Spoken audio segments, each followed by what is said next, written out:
Hello.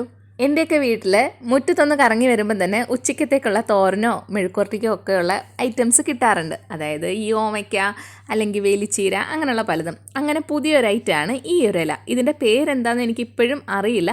Sugar ചീരയെന്നും Agastya ചീരയെന്നും ഒക്കെ കേട്ടു. എന്തായാലും ഒരു മരം പോലുണ്ടാകുന്ന ചെടിയാണ്.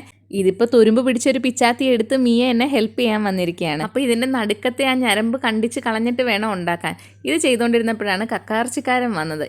നമ്മൾ മീനൊക്കെ വാങ്ങിച്ച് വെച്ചിട്ടുണ്ട് ചേട്ടാ വേണ്ടെന്നൊന്നും പറഞ്ഞിട്ട് കേട്ടില്ല. പിന്നെ നിർബന്ധം കൊണ്ട് ഞാനതങ്ങ് വാങ്ങി.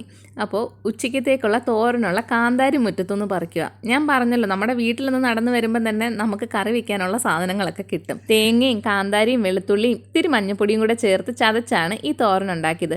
നമ്മുടെ ചീരത്തോരൻ പോലെ തന്നെയാണ് രുചി. പക്ഷേ ഇതുണ്ടാക്കി കഴിഞ്ഞപ്പോഴാണ് നമ്മുടെ വീടിൻ്റെ തൊട്ടടുത്ത് സപ്താഹം നടക്കുന്ന വിവരം അറിഞ്ഞത്. എനിക്ക് പിന്നെ അങ്ങനെ ഒരു സംഗതി കേട്ടാൽ വീട്ടിൽ നിന്ന് ഭക്ഷണം കഴിപ്പ് വരത്തില്ല. ഞാനും പാറും കൂടെ അവിടെ പോയാണ് ഭക്ഷണം കഴിച്ചത്. ഇതിപ്പോൾ രാത്രിയിലാണ് കേട്ടോ.